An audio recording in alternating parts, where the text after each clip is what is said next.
हरि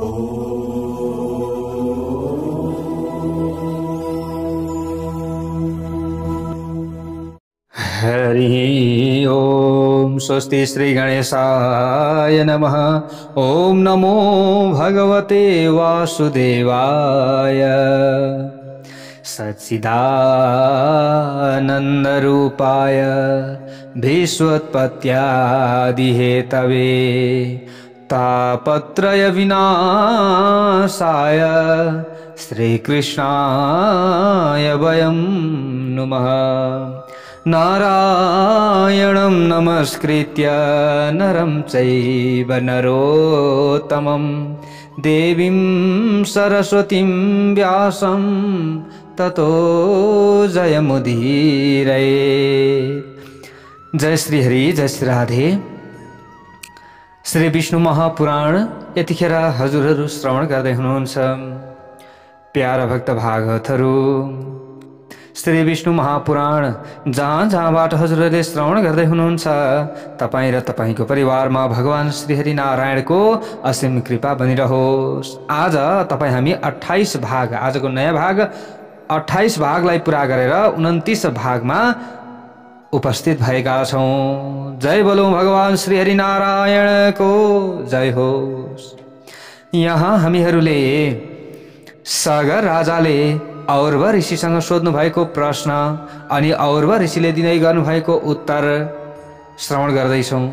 गृहस्थाश्रम सदाचारको वर्णन भइरहेको छ। प्यारा भक्त भागवतहरू, यहाँनेरि राजा सगरले प्रश्न गर्नुभएको थियो। अब म गृहस्थको सदाचारहरूका विषयमा विस्तारपूर्वक सुन्न चाहन्छु, जसको पालन गर्नाले मनुष्य यस लोक र परलोक दुवैबाट च्युत अथवा विमुख हुन नपरोस्। भनेको यो लोकमा पनि सुख र शान्ति प्राप्त गर्न परोस्, परलोकमा पनि राम्रो होस्। भनेको मृत्यु पछाडि पनि राम्रो होस्। त्यस्तो कुनै पनि उपाय छ त? त्यस्तो कुनै पनि कार्य छ त? गृहस्थ आश्रममा रहँदाखेरि गर्नुपर्ने त्यस्तो कुनै पनि आचरण छ त? त्यसको बारेमा बताइदिनुहोस् भनेर यसरी प्रश्न गरेपछि अगाडि गएर औरव ऋषिले भन्दै हुनुहुन्थ्यो। श्रूयतां पृथिवीपाल सदाचारस्य लक्षणं सदाचारवता पुंसा जितो लोका बुभावपि। यहाँ भन्नुहुन्छ, प्यारा भक्त भागवतहरू भन्नुहुन्छ, हे पृथ्वीपति, तपाईँ सदाचारको लक्षणका विषयमा सुन्नुहोस्। हजुरले सुन्नुहोस्। के का विषयमा? सदाचारका विषयमा सुन्नुहोस् भन्दै हुनुहुन्थ्यो। धर्म अर्थ काम यी तीनवटै प्रति समभाव राख्नु पर्दछ। हे नृप, धर्मका विरुद्ध भएका अर्थ एवं काम दुवैको परित्याग गरिदिनु पर्दछ। यानि कि धर्मको विरुद्धमा छ त्यो अर्थ त्यो काम भने। जस्तै हामीले कुनै पनि काम गर्दै जान्छौँ, त्यो धर्मको विरुद्धमा छ। कुनै पनि अर्थ कमाउँदै जान्छौँ, त्यो अर्थलाई सही धर्ममा लगाउँदैनौँ, विभिन्न जता पाए त्यतै लगाउँछौँ भने त्यो धर्म विरुद्धको अर्थको कुनै पनि काम छैन। यसरी बताउनुहुन्छ। त्यसको परित्याग गर्नुपर्दछ। जसले भविष्यमा सुख पुर्याउँदैनन् त्यस्तो काम गर्न हुँदैन। जुन समाजको विरोधी रहेको छ त्यस्तो धर्मको पनि परित्याग गर्नुपर्दछ। हे नरेश्वर, अनि ब्राह्म मुहुर्तमा उठेर जति टाढासम्म बाण जान सक्दछ त्यसभन्दा धेरै टाढा नैऋत्य कोणमा गएर मूत्रको परित्याग गर्नुपर्दछ, मलमूत्रको परित्याग गर्नुपर्दछ। यसरी बताइएको छ। तर अब आजभोलि त हाम्रो घरभित्रै हुन्छ होइन र? हो, धेरै कुराहरू छन्। आफ्नो निवास स्थानभन्दा टाढा गएर मात्र मलमूत्रको परित्याग गर्नुपर्दछ। आफ्नो घरको आँगनमा गोडा धोएको पानी र जुठो पानी पनि नझार्न उपयुक्त हुन्छ। आफूले गोडा धोएको पानी आफ्नो घरभित्र नपरोस्, त्यो चाहिँ बगेर बाहिर जाओस् अथवा त्यस्तो पानी घर बाहिरै रहोस्। यसरी बताइएको छ। दुरादाव सधान मूत्रम पुरी सञ्च विसर्जयेत पादावसेचनोच्छिष्टे प्रक्षिपेन्न गृहाङ्गणे। यसरी बताइएको छ। अगाडि गएर भन्नुहुन्छ आफ्नो छाया अथवा वृक्षको छाया परेको स्थानमा अथवा गाई सूर्य अग्नि गुरु दुई जातिहरूका अगाडि बुद्धिमान पुरुषले कहिले पनि मलमूत्र परित्याग गर्नु हुँदैन। यसरी बताइएको छ।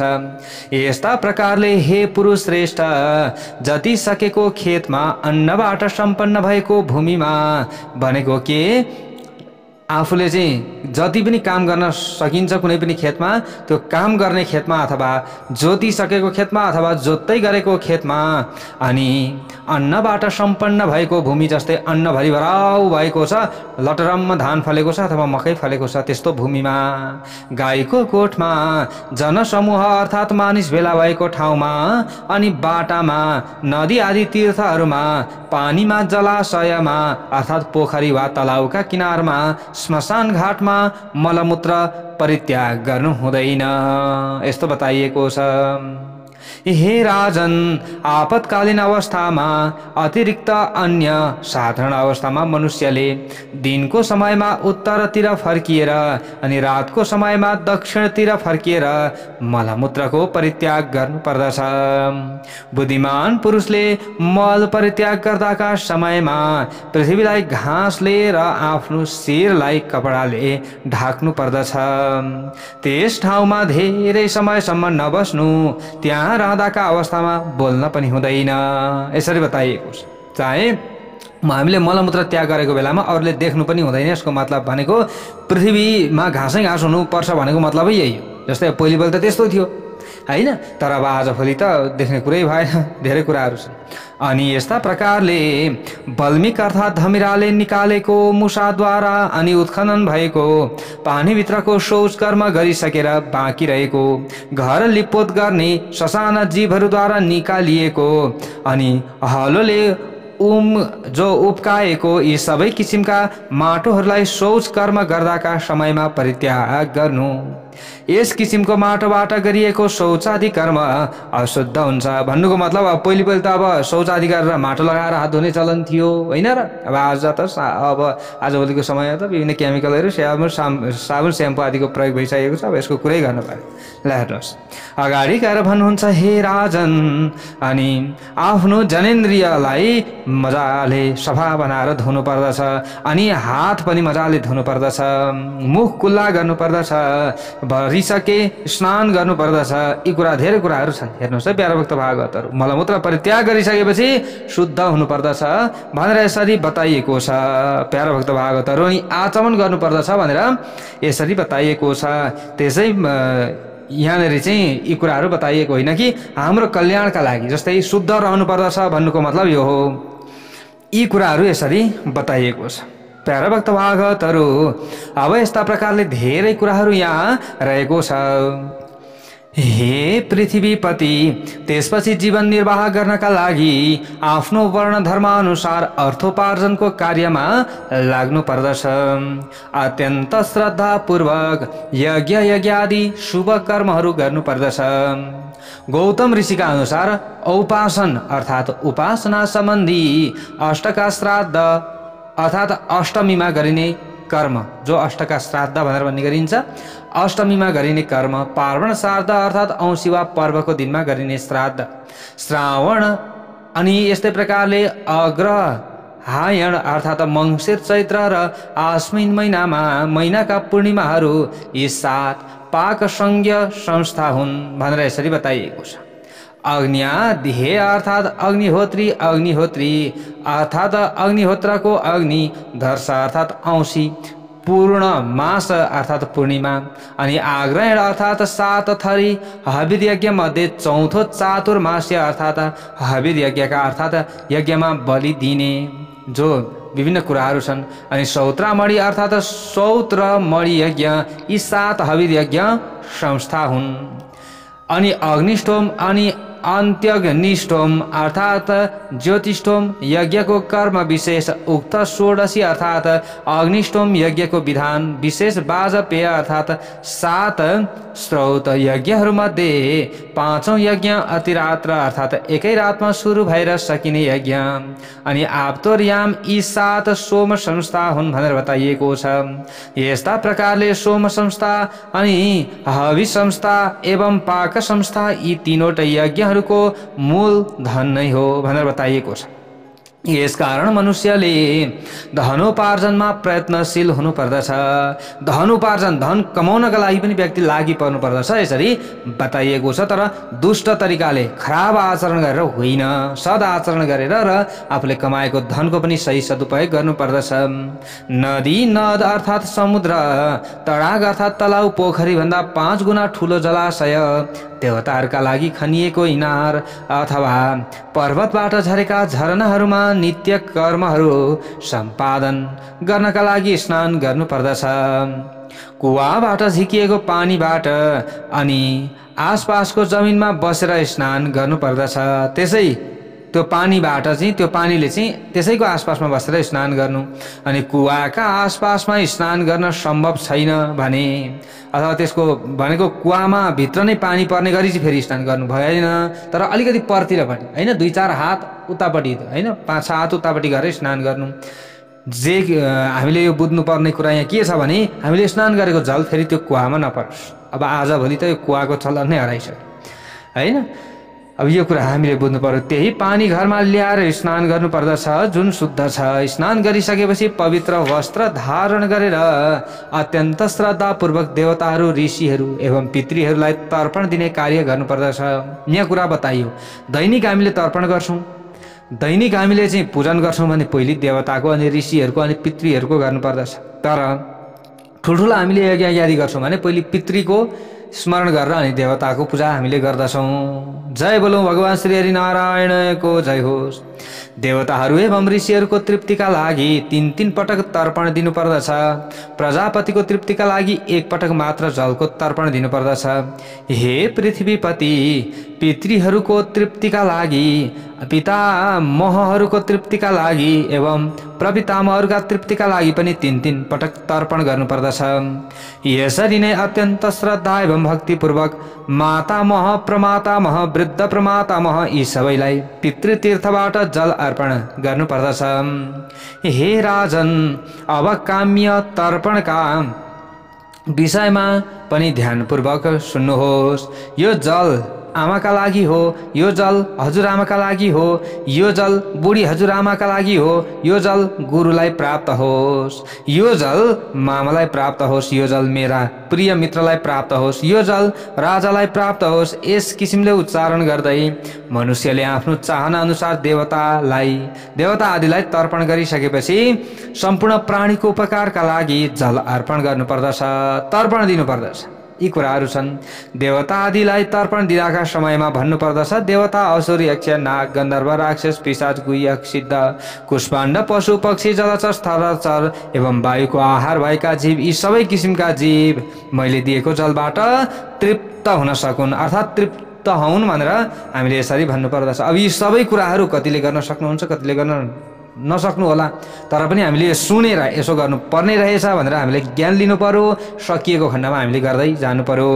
जसले सम्पूर्ण नरकहरूमा परेर विभिन्न किसिमका यातनाहरू भोगिरहेका छन्, ती सबै किसिमका जीवहरूलाई तृप्त गराउनका लागि यो जल तिनीहरूमा समर्पण गरेको छु भनेर पनि जल दिनुपर्दछ।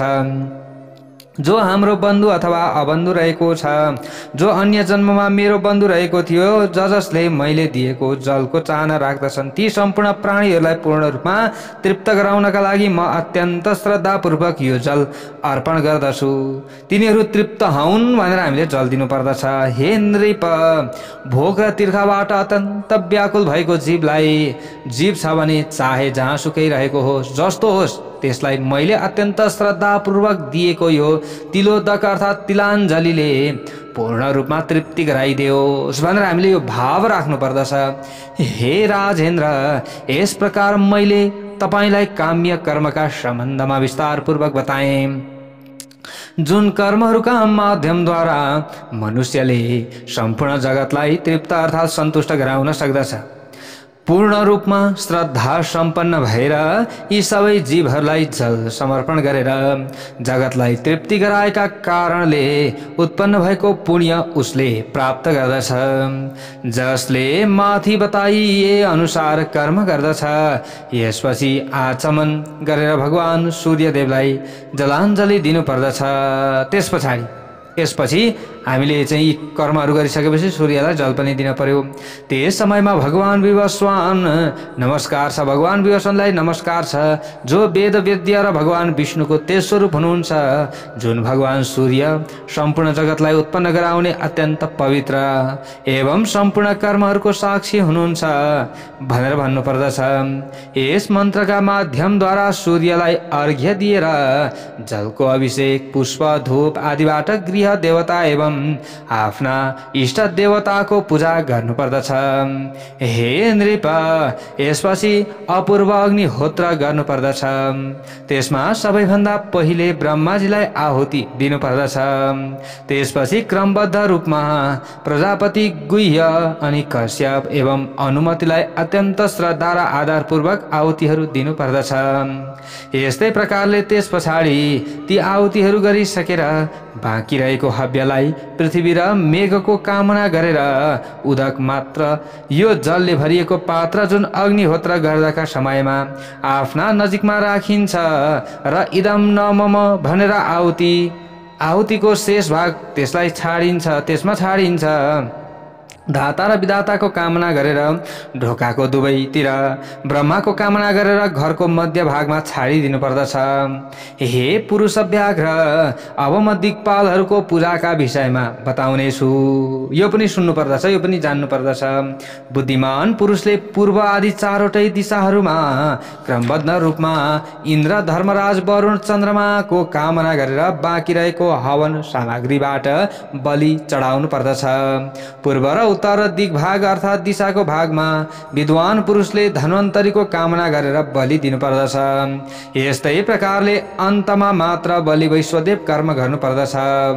बलि वैश्वदेव कर्म गर्दाका समयमा वायव्य कोणमा वायुलाई र अन्य सबै दिशाहरूमा ब्रह्मा र अन्तरिक्ष एवं सूर्यको कामना गरेर बलि चढाउनु पर्दछ।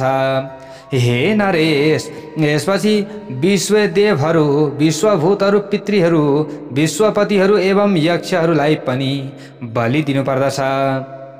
यस्तै प्रकारले त्यसपछि बुद्धिमान पुरुषले अन्य अर्थात् यसभन्दा प्रयोग नभएको अन्न लिएर पवित्र भूमिमा आफ्नो चाहना अनुसार सम्पूर्ण भूतहरूका लागि पनि बलि दिनुपर्दछ।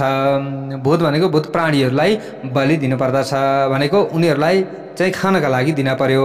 यस प्रकार सम्पूर्ण भूत प्राणीहरूका लागि अन्न समर्पण गर्दाका समयमा देवता, मनुष्य, पशु, पक्षी, सिद्ध, यक्ष, सर्प, दैत्य, प्रेत, पिशाच, वृक्ष, अरू पनि कमिला, किरा, फट्याङ्ग्रा जो आफ्ना कर्महरूको बन्धनमा बाँधिएर भोकले अत्यन्त व्याकुल भइरहेका छन्, ती सबैले तृप्ति प्राप्त गर्न सकुन् भनेर भन्नुपर्दछ। म उनीहरूका लागि अन्न समर्पण गरिरहेको छु अर्थात् गर्दछु। त्यो मद्वारा प्रदान गरिएको अन्नलाई स्वीकार गरेर आनन्दित हौन्। जसका माता पिता कोही आफ्नो बन्धु छैन एवं न अन्न नै छ, न अन्न उत्पादन गर्ने साधन नै छ, उनीहरूको तृप्तिका लागि म पृथ्वीमा अन्न समर्पण गरिरहेको छु भन्ने यो भाव राख्नु पर्दछ। तिनीहरू यो मद्वारा दिएको अन्नद्वारा पूर्ण रूपमा तृप्ति र आनन्दित हुन सकुन्। यी सम्पूर्ण प्राणी यो अन्न एवं म पनि हामी सबै श्री विष्णुकै स्वरूप हौँ भनेर यो स्मरण गर्नुपर्दछ, किनकि भगवान श्री विष्णुका अतिरिक्त अन्य केही पनि छैन। यस कारण म सम्पूर्ण प्राणी मात्रको शरीर स्वरूप रहेको यो अन्न उनीहरूको पोषणका लागि उनीहरूलाई नै समर्पण गर्दछु भनेर भन्नुपर्दछ। यस प्रकार जुन 14 किसिमका, 8 किसिमका देव सम्बन्धी, 5 किसिमका तिर्यक योनि सम्बन्धी, 1 किसिमको मनुष्य योनि सम्बन्धी, जसलाई संक्षेपमा भौतिक सर्ग बताइन्छ, भूत समुदाय रहेका छन् त्यसमा जति पनि प्राणी मात्र अवस्थित रहेका छन् ती सबैको तृप्तिका लागि म यो अन्न समर्पण गर्दछु। यसबाहेक तिनीहरू सबै पूर्ण रूपमा आनन्दित हुन सकुन् मनुष्यले यस किसिमबाट उच्चारण गरेर सबै प्राणी मात्रको कल्याणका लागि पवित्र भूमिमा अन्न समर्पण गर्नुपर्दछ। किनकि गृहस्थाश्रमलाई सबैको आश्रय स्थल बताइएको छ। गृहस्थीहरूले नै सबैको उद्धार गर्न सक्दछन् र सबैलाई पाल्न सक्दछन्। हे नरेश, यसपछि कुकुर, चाण्डाल अनि पक्षी समूह र अन्य पनि जुनसुकै पतित अथवा अपुत्र मानव छ त्यसका लागि शुद्ध जमिनमा अन्न समर्पण गर्नुपर्दछ। त्यसपछि आफ्नो घरको आँगनमा गाई दुहुने बेलासम्म गाई दुहुन जति समय लाग्दछ त्यति समयसम्म आफ्नो चाहना अनुसार यसभन्दा पनि धेरै समयसम्म अतिथिको प्रतीक्षामा उभिनु पर्दछ। भा कोही आइहाल्छ कि आइपुगिहाल्छ कि भनेर यसरी उभिनु पर्दछ। यदि त्यहाँ अतिथि आइपुगे भने उनको स्वागत गर्दै आसन एवं पाद प्रक्षालन अर्थात् चरण पखाल दिएर पूजा गर्नुपर्दछ। यसपछि गृहस्थ पुरुषले अतिथिलाई भोजन गराएर मिठास पूर्ण वचनमा वार्तालाप गर्नुपर्दछ। उनको जाने समयमा अलिक परसम्म पछि गएर अतिथिलाई पूर्ण रूपमा प्रसन्न गराउनु पर्दछ। जसको कुल नाम आदि केही पनि थाहा छैन, अन्य गाउँबाट आएको हो अथवा यस किसिमका जहाँबाट आए तापनि अतिथिको उत्तम किसिमबाट पूजा गर्नुपर्दछ।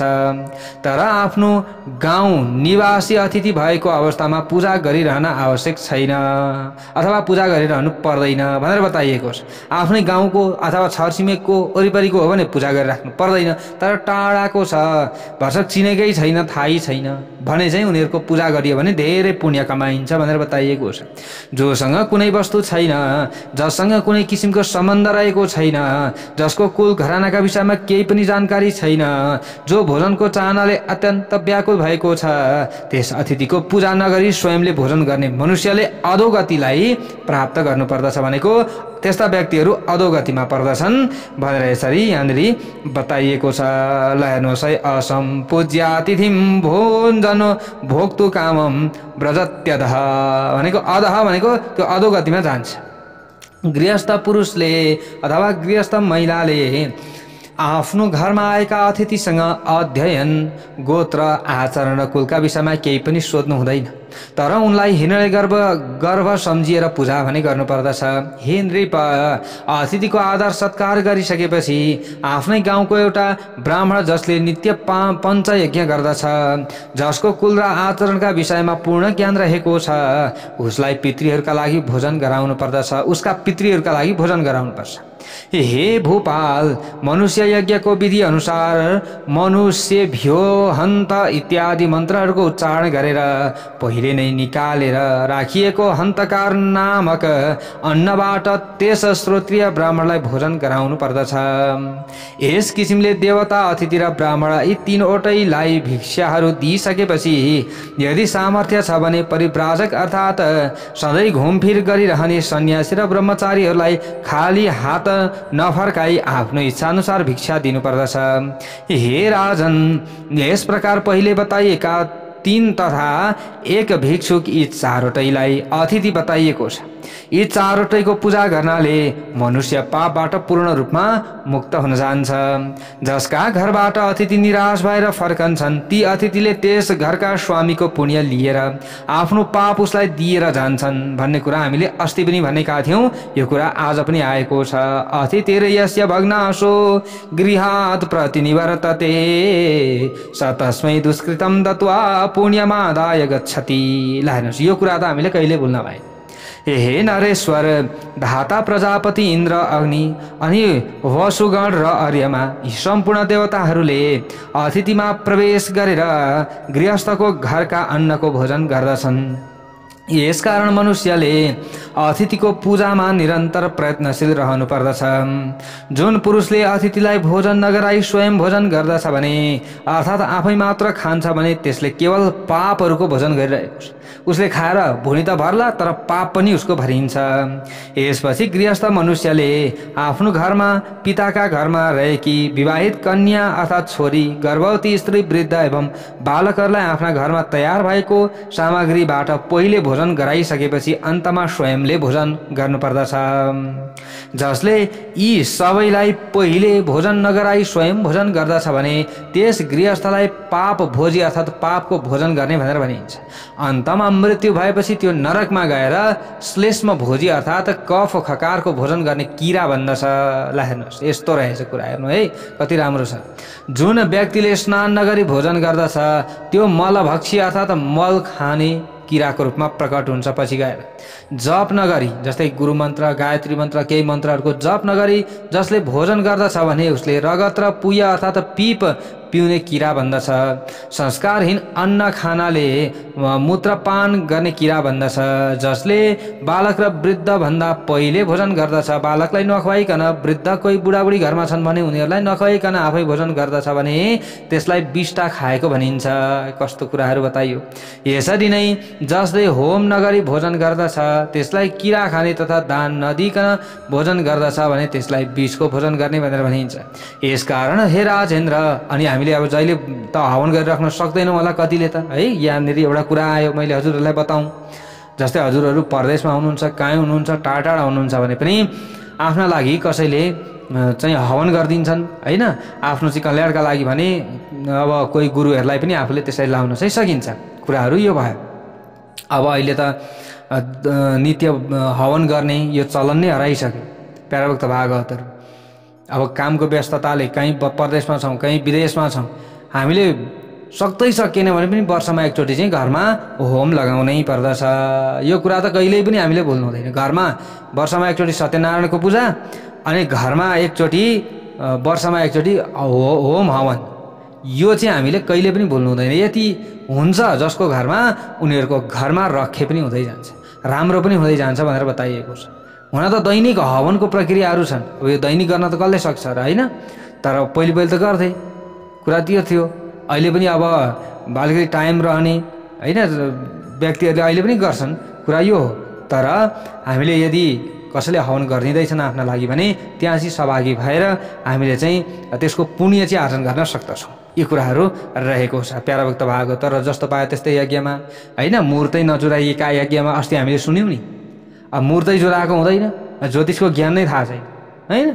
कता हो मूर्त के हो कता केही थाहा छैन, त्यतिकै हवन गरिदिन्छन्।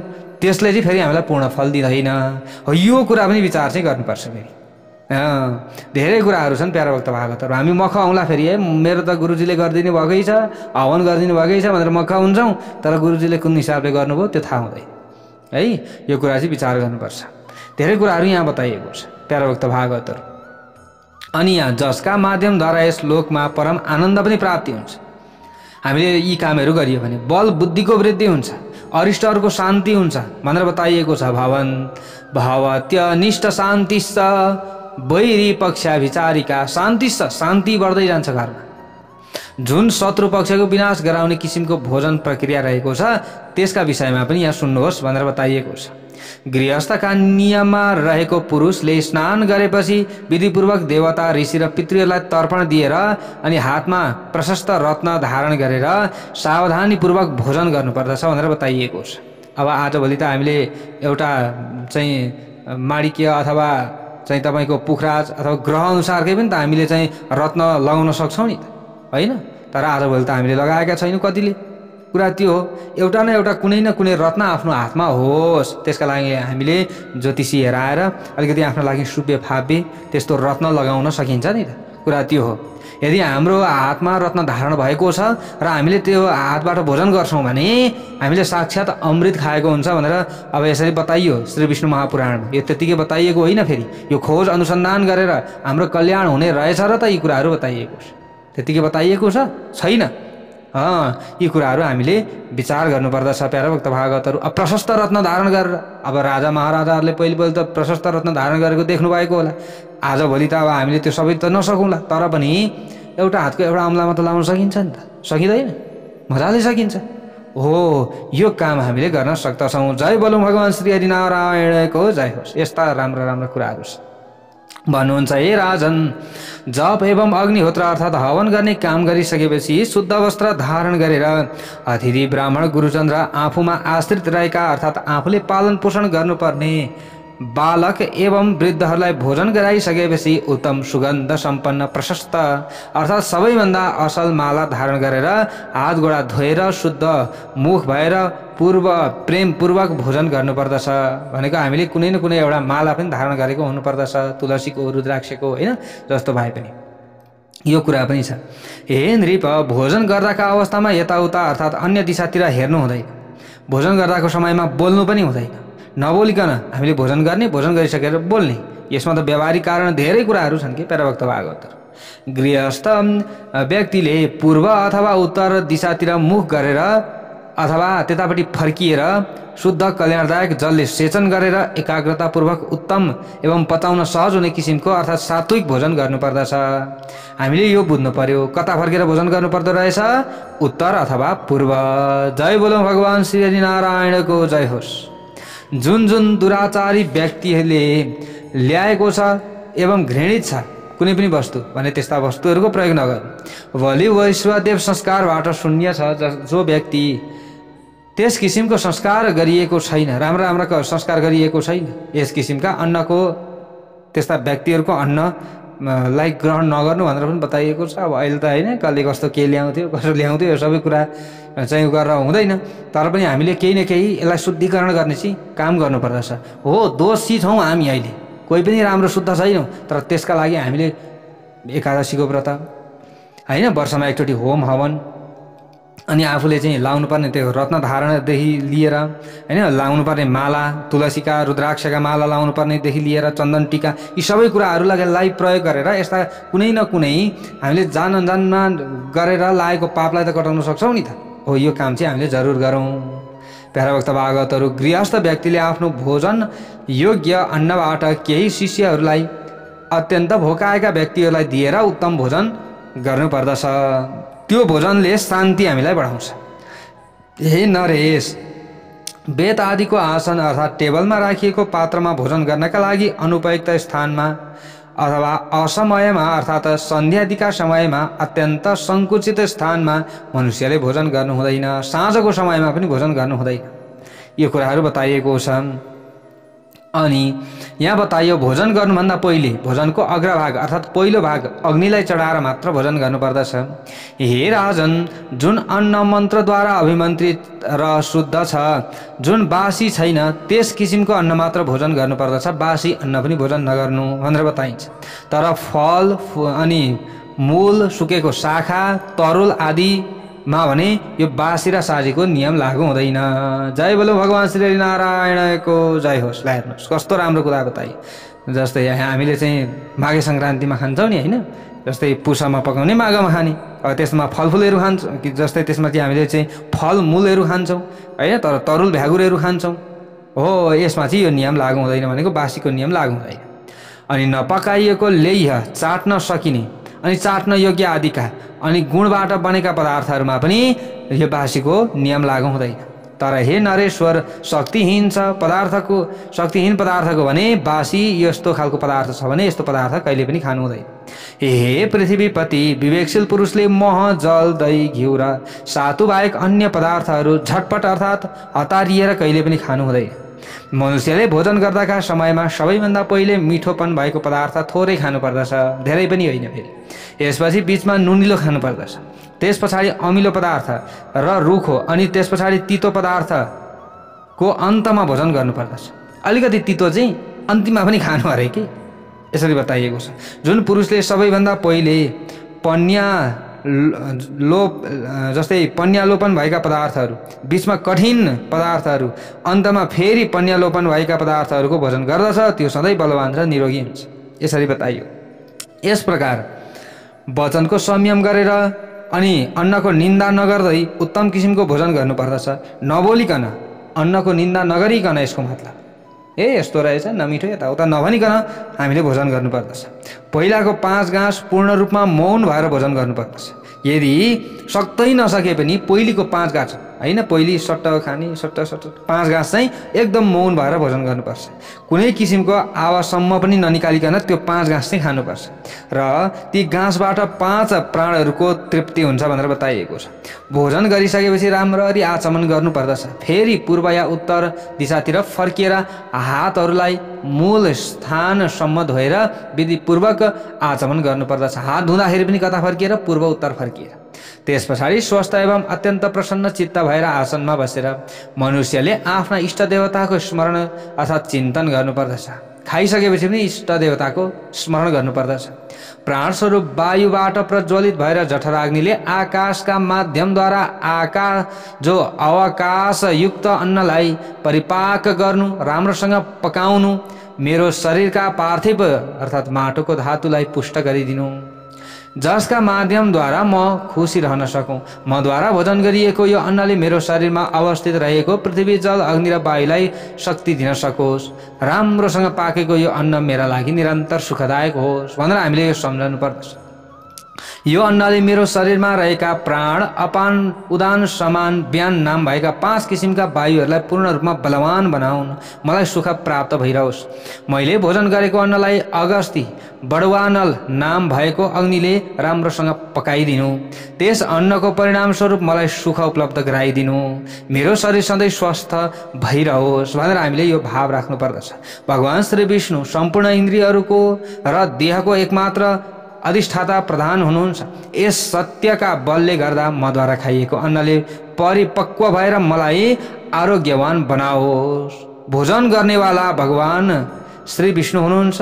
उहाँ नै भोजन गर्न योग्य, त्यसको परिणाम पनि दिने योग्य उहाँ हुनुहुन्छ भनेर हामीले यो स्मरण गर्दै खाएको कुरालाई राम्रोसँग पचाइदिनुहोस् भनेर हामीले यो भाव राख्नु पर्दछ। यो अन्न पचोस् भनेर हामीले यो भाव राख्नु पर्दछ। यहाँसम्मको यो ज्ञान रूपी कथालाई हामीले श्रवण गऱ्यौँ। भोलि यहाँबाट उता हामीले श्रवण गर्नेछौँ। जय बोलौँ भगवान श्री हरि नारायण की।